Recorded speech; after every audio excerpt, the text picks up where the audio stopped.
What's up, guys? Welcome to another episode of Piles Customs Garage. Today's episode, we got my dad's truck, we got the seats down, and we got a spare tire back there. We're picking up some goodies. Bought this guy's little stash of Ford parts, and I'm pretty excited because I can use some of these, sell some of these, and hold on to some of these. So that's a win-win. So let's hit the road and go get some Ford parts. All right, we got our stuff. Yeah, we got some good stuff. So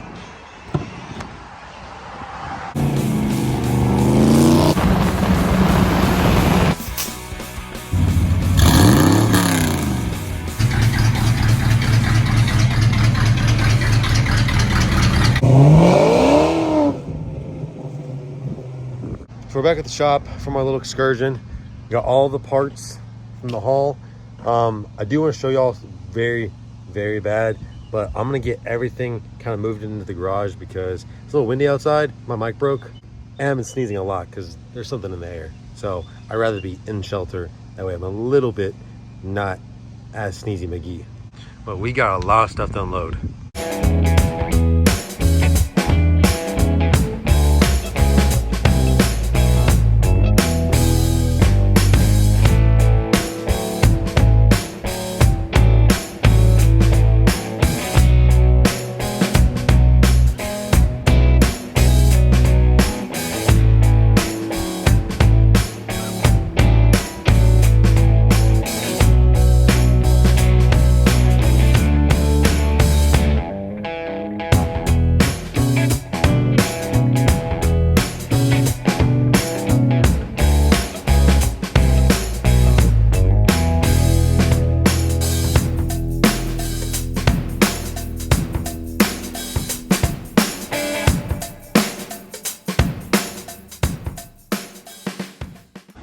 All right, I think it's time to go over the haul. I have to turn this fan off so you can hear me. This right here is a 351 Windsor non-roller block. I'm pretty excited about it. So, for those who don't know, I am building a Foxbody.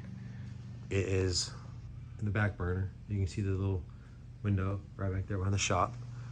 And I'm trying to build a budget Foxbody. The goal is a 10-second drag car under $10,000. I paid $800 for the Foxbody. I have a whole video of me picking up a 302 right there. That little thing. I'll put that link in the description below. My original plan was to try to find a 9.5-inch deck block, which is a 351 with the 302 being an 8.5 or 8.2 deck block. And 351s are pretty sought after. So that is why I saw this, but all this other stuff came with it. It was a certain dollar amount, but takes all.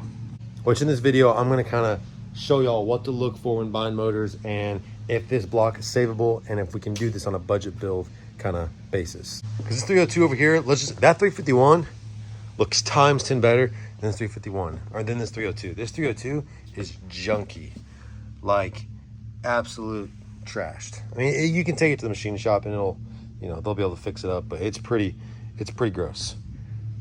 This thing, judging by the back of it, I don't know if you saw that. This thing looks like it's been baked before. Like it's been in a hot acid bath and it's been baked before. So what looks to me as this person or whatever who had this block, they sent it to machine shop or whatever and got it acid dipped, and we're gonna fix it up or something, but just lost interest. I don't know, but it's definitely been acid dipped before. And all this is just all the rotating assembly for the 351, which I want to see if these are oversized pistons or not. They should be stamped. Maybe. I don't see a stamp. 351 Windsor. Right there. These look like stock cast pistons.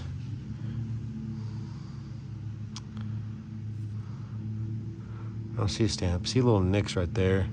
That's the orientation mark. So you want all of these to face forward. You want all these marks to face forward. So I'll dive a little deep into this later, but I'll show y'all what the rest we got. Sorry, that wasn't really good English. I'll show you all the rest of the stuff we got. So these are Foxbody 5-lug axle shafts for 8.8. I'm actually really excited about these. I haven't counted the spline count yet. Stock is 28, I believe. So if the 28, cool. The 31, that's better. It's a little stronger. They look a little beefier. I'm not gonna lie, they look a lot beefier than stock. But that's pretty cool. Got 2 block plates. This one looks to be an automatic because of his little sight area for the torque converter bolts. That looks like to be a manual. Flex plate, or sorry, flywheel. And these are the other bread and honey of the whole deal. You're probably thinking, wow, those heads look trashed. They look pretty grody, I won't lie. But they're GT40Ps, brother. GT40Ps. If you're unfamiliar with GT40P heads or GT40 heads, these are the kind of performance heads that you could find on factory vehicles. They had bigger valves, I think like a 1.5 and some change exhaust valve, and like a 1.8, 1.9 intake valve, something like that. And the combustion chambers were a lot smaller than your regular just style heads. And of course, exhaust port, intake ports, all those were a lot bigger, because these heads are E7 heads. These are just your generic, they're on trucks, they're on cars, just passenger cars, whatnot. A lot of these heads were from the 80s and whatnot. You can tell those exhaust ports are kind of tiny. Same with the intake ports.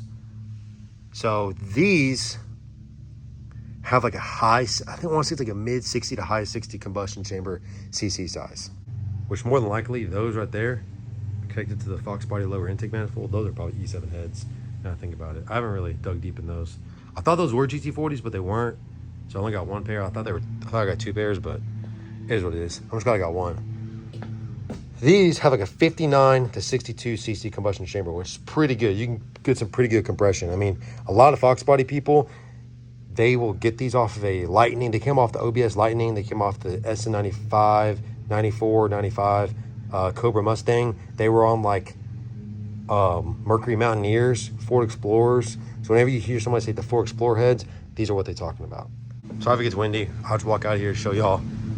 This glass is from a 1968 Mustang Coupe. The guy told me that his friend, cousin, son, I don't really know, dog owner, brother, whatever, was doing a fastback conversion to a 68 Mustang and had to get all new glass. So I got the front windshield and the 2-door glass pieces, as well as some trim. So that's probably gonna go in the old Marketplace or Evil Bay, and I'll probably try to sell those, get some of my money back. Then yeah, these are generic heads, which you'll see on GT40 heads. GT40 have 3 dashes, GT40P have 4 dashes. I'll show you in a second, but these are just regular heads. I noticed that bolt broke in there, so that's gonna be fun. Not really, but this looks like it came directly off a factory car, because this right here is factory. A lot of people, when they upgrade intakes, they what they call the China wall right here, they just do RTV. None of those gaskets, because these like to leak a lot. P stands for performance, I believe. See the GT40P. So I'm very excited about it. I mean, just look at that. You can see the intake port, whole lot bigger. So these are pretty cool. I will not be able to run these on the 351 for 2 reasons. I don't think so.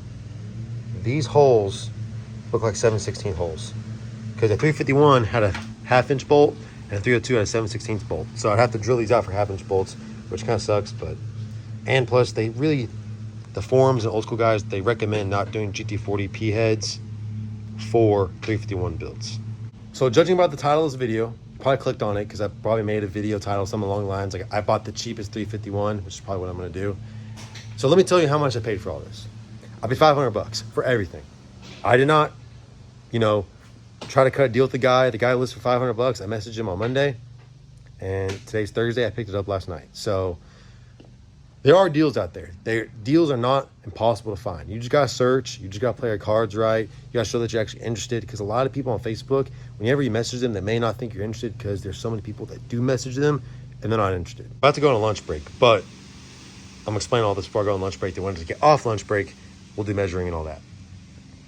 If this 351 has stock bore, which it should, and it's not too bad, you can see a little bit of a carbon ring right here, which you just take a ridge reamer and you can scuff this up and even it out pretty well. And the pistons aren't too bad. And the crankshaft doesn't have, the journals aren't too terribly bad. I may throw the stock rotating assembly back in, gap new rings for nitrous, and send this sucker to the moon. Okay, so we are back from our little lunch break. Wipe this cylinder down.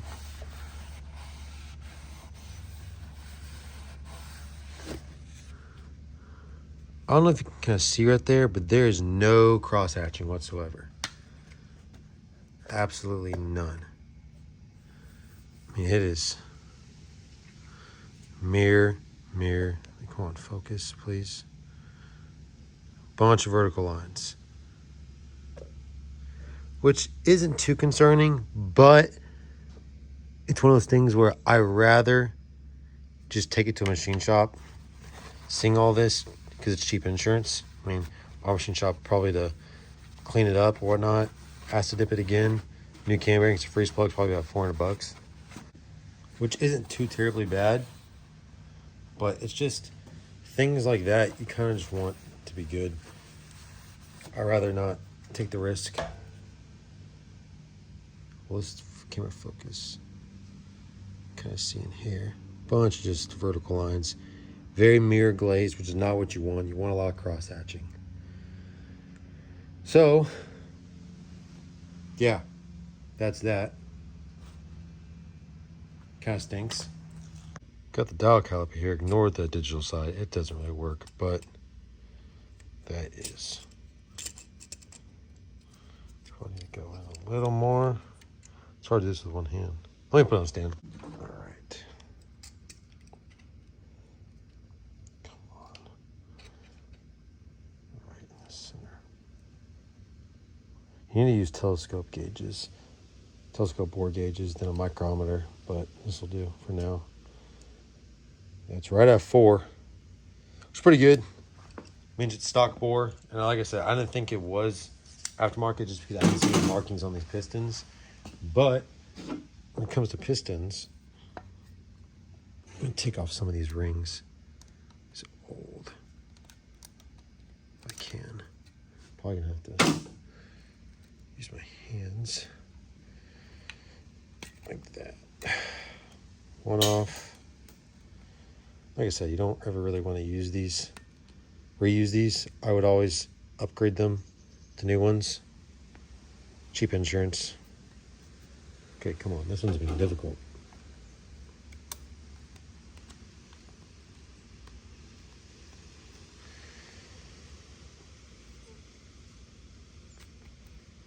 Come on. Oh, yeah.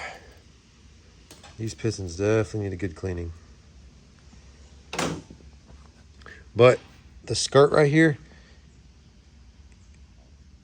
if you rub your finger across of it, you don't really want your nail to catch on anything.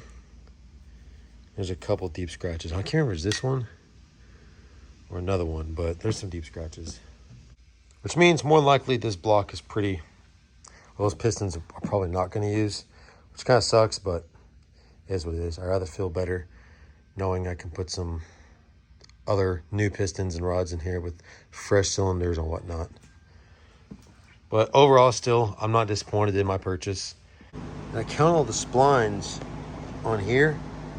They are 31 spline counts, which is bigger than stock. So that's pretty good. I'm pretty excited about that. A lot more beefier. If I can get a 31 spline posi track and differential, so right on. And the crank journals aren't really that bad, actually. I thought it'd be way worse. Like, that's smooth. And my finger doesn't get caught in anything. So you could probably polish those at home, which is probably what I will do. Once I figure out what the plan of this motor is, now that I can't really use block in this current state of cylinder walls, nor those pistons. So do I do a stroker? Do I stroke the 302 and save this for another build? I don't know yet. Haven't really decided. But for $500, all this is a freaking steal. I mean, technically, if you want to do the easy math, I probably got that for $100 with everything else in the deal. So, and that's probably what I'll, if I do use this motor and I use it towards the budget build, because like I said, I'm trying to do 10-second car or $10,000, I will probably be saying that I got this for $100. But we'll see. This is in better condition than the 302 over there, like I showed earlier. So I don't really know what exactly I'm going to do yet. But once I figure it out, I'll definitely be making a video. But man, deals are still out there. You just gotta look. 500 for all of this. That 302 over there was 50 bucks. It came out of a 74 F100. My 302 that I'm putting in my Fairlane right here, I paid 60 bucks off some local. I met the guy at his house. It was from some local Foxbody club in Texas, and I turned it into this. So, and that transmission back there, I think I paid $1,000 for it. It's a built AOD and came with a TCI 3000 or 3200 stall converter. So the deals are out there, guys. You just gotta search and you gotta keep looking. You gotta ask your questions. You gotta play your cards right, and you can get deals. I promise you. I mean, heck, I got a Foxbody for 800 bucks. Now these heads, I'm not sure what I'm gonna do with yet, nor the intake. That intake and heads will be for another day, for another time. I'm not really too concerned about it right now. I'm just glad I got GT40Ps for the price I did. That's pretty good, but that's pretty good find. But whatever I do won't be free anytime soon because I got to finish that first, which you will be seeing. I'll probably be pulling the motor, have a motor video before this video even posts because this will be happening pretty soon. So I know this wasn't really the typical video of us wrenching on something or whatnot, but I hope y'all enjoyed it. I hope y'all learned a few things in this video when picking up motors and whatnot, what to look for, what not to look for. The good thing is most small defects on motors can be fixed. You know, there's some vertical lines in the cylinder. If there's some wear in the pistons, you can get new pistons. You can always bore over, unless it's overbored. If it's already been bored over, I think the standard 60 over, then you're gonna get kind of in the hairy position. But as long as it's not super bored over, which I do recommend maybe taking like a borer scope or a dial caliper with you if the heads are off, that we can measure yourself. But just a quick measurement. Other than the cylinders being overbore or cracks or anything, you can basically fix it. I mean, just take it to the machine shop and they can do it. When in doubt, the machine shop. I forgot to show y'all, but crank turn's pretty easy. So it's not fully seized. It's kind of hard to tell on the thing, but there's not really that much movement in there.